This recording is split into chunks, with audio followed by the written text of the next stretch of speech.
Aditi, what you are doing? I'm reading a book on Christmas. Oh wow, can you show me the book? It's a Christmas book.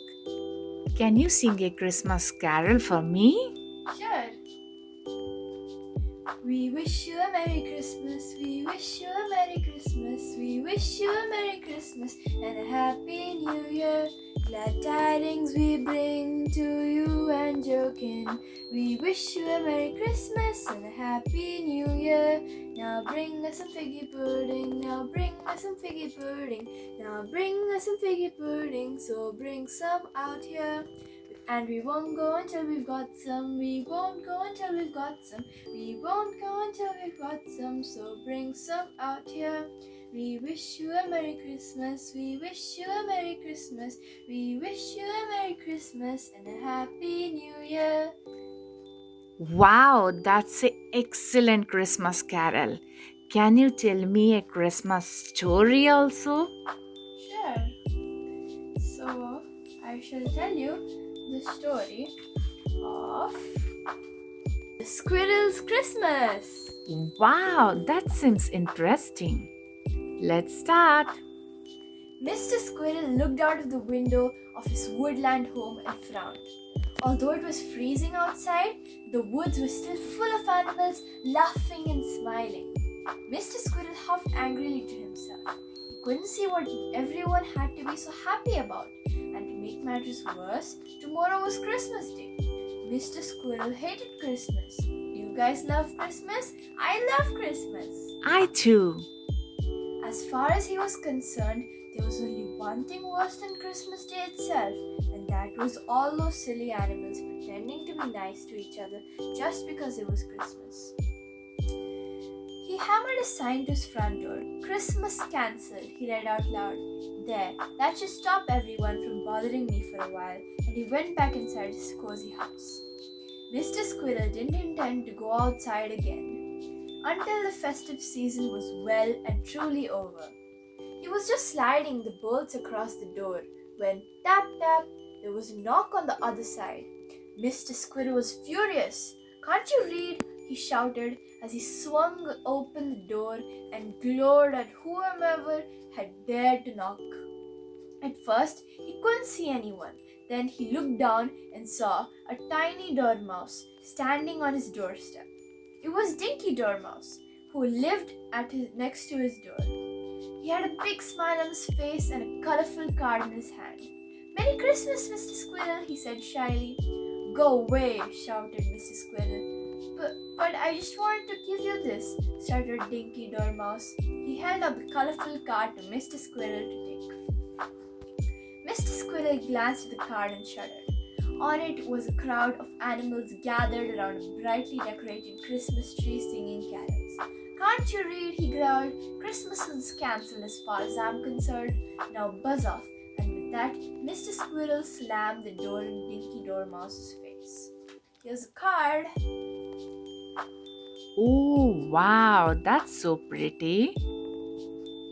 He was just about to push the bolts across when something plopped onto his doormat. He couldn't believe his eyes. It was that horrible card. He wrenched the door open and raced outside. Dinky Dormouse took one look at Mr. Squirrel's angry face and scampered away across the snow. "And don't come back!" shouted Mr. Squirrel, and just to make sure that he didn't, he chased after him. But he hadn't gone far when, whoops, he tripped over a twisted tree root and landed with a thud on the ground. "Are you all right?" asked Dinky Dormouse, helping him to his feet. "Of course I am," snapped Mr. Squirrel. He was about to stomp away when he gave a yell. "Ouch!" He had twisted his ankle and he could hardly walk. "Let me help you," said Dinky. And although Mr. Squirrel tried to wave him away, Dinky helped him back to his warm kitchen. "Now, rest your foot on the stool," said Dinky, guiding him to his comfy chair beside the fire. Mr. Squirrel huffed and puffed, but it was no use. Dinky insisted on tending to his ankle. "Now, doesn't that feel better?" said Dinky after he had wrapped Mr. Squirrel's ankle in a green bandage. "I suppose it does," grunted Mr. Squirrel reluctantly. "Now I'll just make you a cup of acorn tea and I'll be on my way, said Dinky. And although Mr. Squirrel tried to tell him to go away, Dinky got to work making him a lovely cup of tea. Dinky chatted away as he busied himself in the kitchen. Despite himself, Mr. Squirrel sank back into his chair and listened. Dinky told him all about his family, his woodland friends, and all the fun they always had together, especially on Christmas Day. He even sang Mr. Squirrel one of the carols they enjoyed singing around the Christmas tree.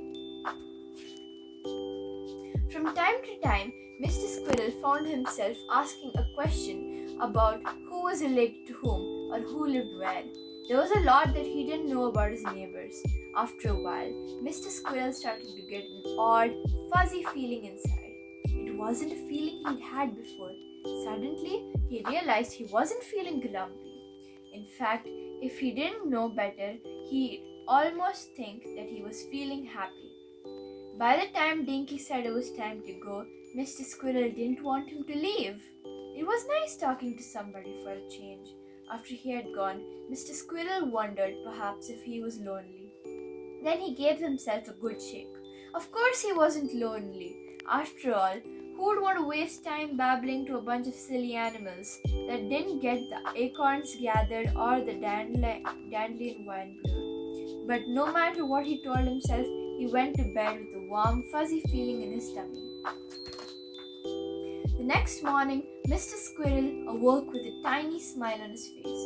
He felt so happy that he decided to go outside and take down a silly sign. As he tore down, he saw something leaning up against the frame of his door. It was a beautifully carved walking stick with an acorn for a handle. Tied to it was a card saying, "Merry Christmas, love from your woodland pals." Mr. Squirrel's face broke out into a big grin. It was the first Christmas present he had received. "It's just what I need," he said to himself. How thoughtful. Later, when he was counting his acorns, Mr. Squirrel found himself humming an unfamiliar tune. "What is that?" he asked himself. He stopped humming as he remembered.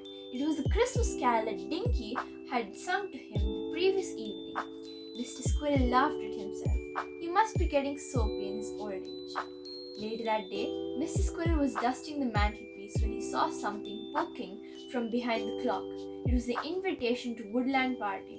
Dinky must have put that there before he left. Mr. Squirrel pulled it out and read it thoughtfully to himself. "You are invited to the Woodland Christmas Party. Starts at 12 o'clock sharp in the glade.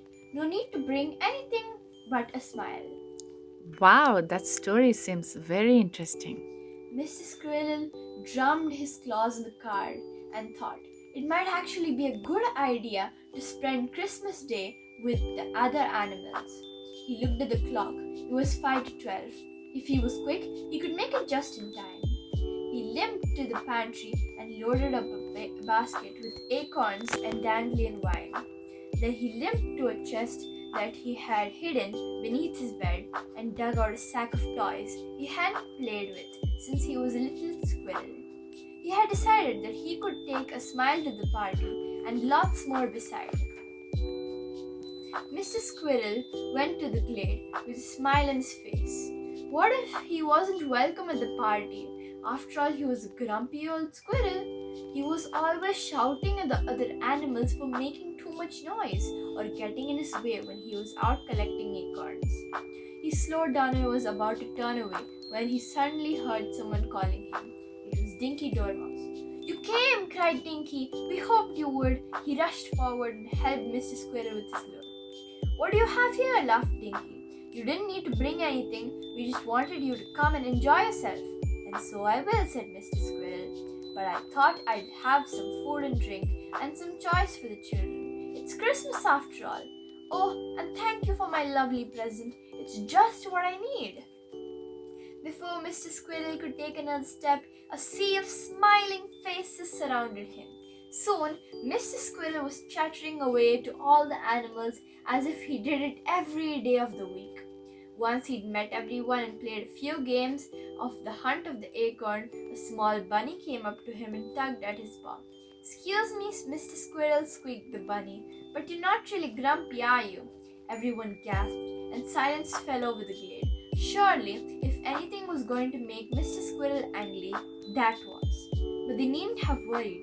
Mr. Squirrel began to chuckle. Then he began to laugh out loud.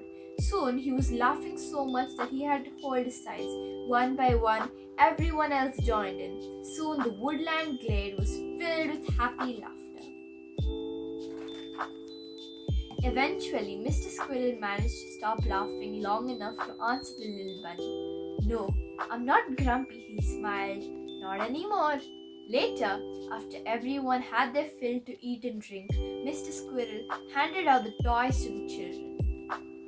He had a warm and fuzzy feeling inside as he gave the gifts to the children. Spending Christmas with the others was really great fun. I have just one more thing to say, he said, raising a drink in his paw. And that is, Merry Christmas, my woodland friends. And from that day on, Mr. Squirrel always shared Christmas with his woodland friends. What a lovely story! Thank you, Aditi. Thank you for telling this beautiful story. Thank you so much, everyone. Happy Christmas!